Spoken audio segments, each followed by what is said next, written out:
SMA type 1 एक ऐसी बीमारी जिसके बारे में भारतवासी और बिहारवासी अनजान थे, लेकिन अचानक एक महीना पहले कुछ ऐसा होता है जिसके बाद हर लोग जानने लगते हैं एसएमए टाइप 1 को।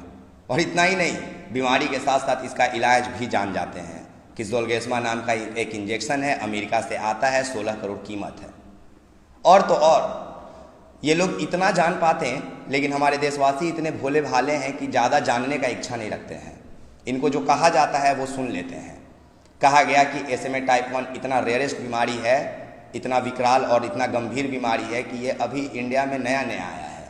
सिर्फ 3 बच्चों को हुआ है, और जिस मामले से बिहार वासियों ने एसएमए टाइप 1 को जाना, वो बच्चा पहला एसएमए टाइप 1 से ग्रसित बच्चा था, ऐसा दावा किया जा रहा था।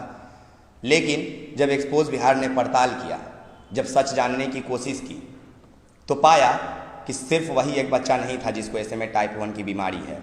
बिहार का हर एक जिला में, और एक जिला में कई बच्चे हैं जो कि एसएमए टाइप 1 से ग्रसित हैं। उम्र किसी का 10 साल, किसी का 13 साल, किसी का 3 साल, किसी का 2.5 साल। और ये हम नहीं कह रहे हैं, ये हमें हमारे लोग कह रहे हैं।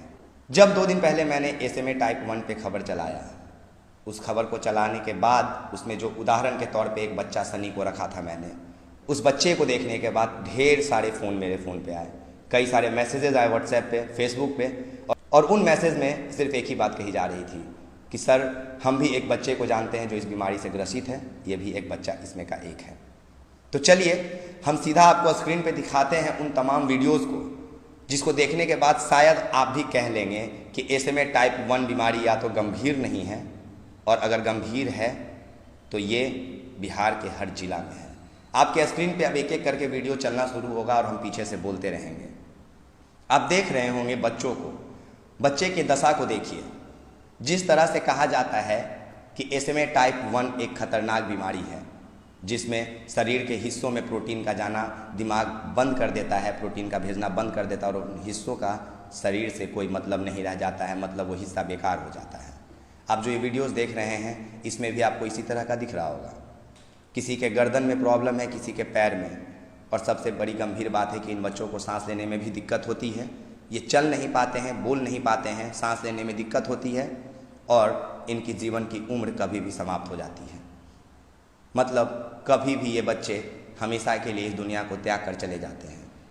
देख रहे होंगे आप कई सारे वीडियोज़, इसमें अलग अलग उम्र के बच्चे हैं, अलग अलग उम्र, कोई लड़का कोई लड़की। किसी को बिठा के वीडियोस बनाया गया है, किसी को सुलाकर, किसी को लिटाकर। ये सारे बच्चे कुछ ना कुछ देख रहे होंगे, बोल रहे होंगे।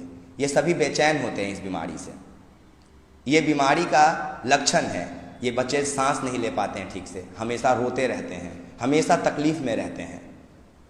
और जो बच्चे, ये बच्चे जिस घर में हैं, उस घर के माताओं से पूछिए, उन घर के किसी भी सदस्य से पूछे कि उनके ऊपर क्या परेशानी होती है जब ये बच्चा शौच के लिए बेड पे ही, खाना भी बेड पे ही।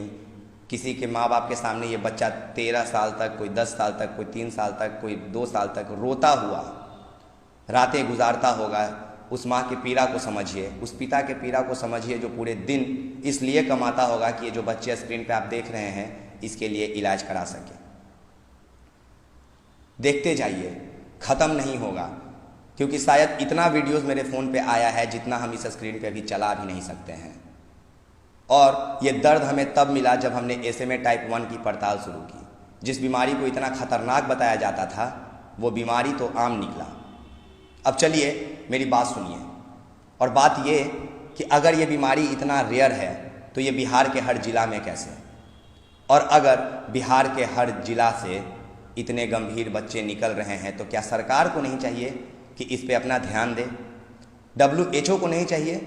क्या बिहार स्वास्थ्य मंत्रालय को ये चीज़ नहीं सोचनी चाहिए? हम उदाहरण के तौर पे एक बात बताते हैं आप लोगों को। कुछ साल पहले हमारा देश पोलियो रोग से ग्रसित था। हर गांव में पोलियो का बच्चा होता था जिसको इसी तरह का बीमारी होता था। किसी का हाथ विकलांग, किसी का पैर विकलांग। सरकार ने क्या किया? सरकार ने पल्स पोलियो अभियान चलाया, एक खुराक बनाई और जन जन तक पहुँचाया, हर घर तक, हर जन तक, हर दर तक। नतीजा क्या हुआ? हमारा भारत आज पोलियो मुक्त है। हमारे भारत में आज 0 केसेज आते हैं पोलियो के। ये किसकी वजह से हुआ? सरकार की वजह से हुआ है। तो आज अगर एसएमए टाइप 1 बीमारी इतना खतरनाक है कि सिर्फ एक वीडियोस देखकर किसी पत्रकार को लोग फ़ोन करने लगते हैं, बेचैन हो जाते हैं और तमाम वीडियोस बनाकर भेजने लगते हैं कि सर मेरे यहाँ भी। कई सारे फ़ोटोज़ हैं, कई सारे व्हाट्सएप चैट है और ये सब सारे बच्चों का मेडिकल डिस्क्रिप्शन है मेरे पास, कहिएगा तो हम कमेंट में डाल देंगे। ये कौन बच्चे हैं, किसके बच्चे हैं, कौन सा बीमारी है, क्या सरकार को नहीं सोचना चाहिए? अरे मानते हैं कि इन बच्चों के पास इतना पैसा नहीं, इनके माता पिता के पास, कि ये बड़े हॉस्पिटल में निमहंस और एम्स में जा सकें, ये मेडिकल इशू करवा सके कि 16 करोड़ से इनका बच्चा ठीक हो जाएगा, तो क्या ये बच्चा मर जाएगा? क्या ये बच्चे ठीक नहीं हो पाएंगे कभी? मैं सरकार से ये पूछना चाहता हूँ कि क्या सरकार आपको नहीं सोचना चाहिए कि आपके हर जिला में अगर ये बच्चे इस तरह के बीमारी से ग्रसित है तो इसका वजह क्या है? क्या ये कुपोषण के शिकार हो रहे हैं? क्या बाजार में कोई एक ऐसा वस्तु मिल रहा है जिसका सेवन से आने वाली पीढ़ी विकलांगता की ओर बढ़ रही है? या किसी नई बीमारी ने हमारे देश में दस्तक दे दिया है? WHO संस्था को भी इस विषय में एक बार सोचना चाहिए, इस मामले को संज्ञान में लेना चाहिए। और तो और सरकार आंख मूंद करके जो इस तरह विकलांग बच्चों को शोषित करते रही है, और आज देखिए एक नया उदाहरण निकल के आ गया विकलांगता का। ये सारे फिजिकल डिसेबिलिटीज़ ही हैं जो कई तरह के कारणों से होते हैं। कारण कोई भी हो, लक्षण कोई भी हो, बीमारी कोई भी हो, लेकिन सब के सब उसी बीमारी से ग्रसित हैं। किसी का पैर काम नहीं करता है, किसी का हाथ काम नहीं करता है, किसी का गर्दन काम नहीं करता है, किसी का तीनों काम नहीं करता है, सांस लेने में दिक्कत होता है। ये बच्चे 24 घंटे में 20 घंटे रोते रहते हैं, परेशान रहते हैं। सोचिए इनकी पीड़ा क्या रहती होगी। ये बच्चे ठीक से बोल भी नहीं पाते हैं। दादा, बाबा, मामा, कईयों के फैमिली से बात किए हम, सब ने यही कहा कि दादा बाबा ही बोलता है। अब बताइए ना, इसका जिम्मेदार कौन है? इसके लिए कौन सी मुहिम छेड़ी जाए? कितने करोड़ का डोनेशन लिया जाए इन बच्चों को बचाने के लिए? हम तमाम बिहारवासियों से पूछते हैं। और किस हॉस्पिटल में इस बच्चों को लेकर जाया जाए जहां पे इनको मेडिकल सर्टिफिकेट इशू कर दिया जाए कि इतने करोड़ में आपका बच्चा जिंदा रहेगा? किस दर पे जाएं ये बच्चे? किसके हैं ये बच्चे? और क्यों ही हम ये खबर आप लोगों को दिखा रहे हैं? हम ये खबर इसलिए दिखा रहे हैं कि अभी भी जागरूक हो जाइए। बीमारी नई नहीं है, बीमारी के लिए लड़िए। और हमारे सरकार से अनुरोध है, निवेदन है कि इस मामले को संज्ञान में लें। ये जो वीडियोज़ आपने देखा, ये गंभीर बीमारी का है, और ऐसी बीमारी जिसमें बच्चे कभी भी अपना दम तोड़ देते हैं। ऐसे बच्चे जो जिस घर में रहते हैं उसका पूरा परिवार पीड़ित रहता है। और ये तो महज उन लोगों ने हमें वीडियोज़ भेजा है जो लोग हमारे पेज को कंटिन्यू देख रहे हैं, जो हमारे चैनल को देखते हैं।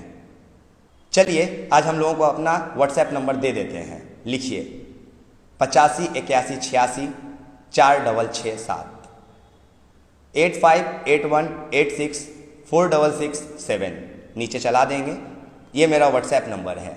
जिनके पास भी इस तरह का बीमारी है वो हमें वीडियोस डिस्क्रिप्शन में नाम, पता और मेडिकल सर्टिफिकेट के साथ हमें मेरे व्हाट्सएप पे भेज दीजिए।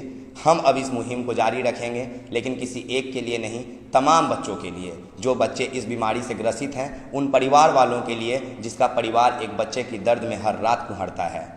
उस बाप के लिए जो बाप दिन रात दुगना मेहनत करता है अपने बेटे को एक रात की ज़िंदगी देने के लिए, एक रात की सांसें देने के लिए। हम इस मुहिम को जारी रखेंगे उन लोगों के लिए जो कहते हैं इस बिहार में एक भी बच्चा मरेगा नहीं। खुशी होता है और गर्व होता है कि हम उस देश के वासी हैं, हम उस बिहार के वासी हैं जिसके लोग इतने स्वाभिमानी हैं कि इस देश के, इस राज्य के एक भी बच्चे को मरने नहीं देंगे। तो चलिए मुहिम छेड़ते हैं और तमाम बच्चों के लिए सरकार से निवेदन करते हैं कि सरकार इस मामले को संज्ञान में ले। आखिर कौन सी नई बीमारी हमारे परिवार के ऊपर आफत बन के टूट रही है जिसका इलाज करोड़ों रुपए का है? और अगर ये इलाज करोड़ों रुपए से संभव है तो सरकार आप ही कुछ कीजिए, या फिर इन बच्चों की ज़िंदगी को बचाने का कोई उपाय लगाइए, या फिर इतना तो उपाय लगा ही दीजिए कि आने वाला किसी घर में इस तरह का बच्चा जन्म ना ले। बाकी आप एक्सपोज बिहार देख रहे हैं। मैं विकास राज हूँ। बहुत बहुत धन्यवाद। जय हिंद, जय बिहार, जय भारत।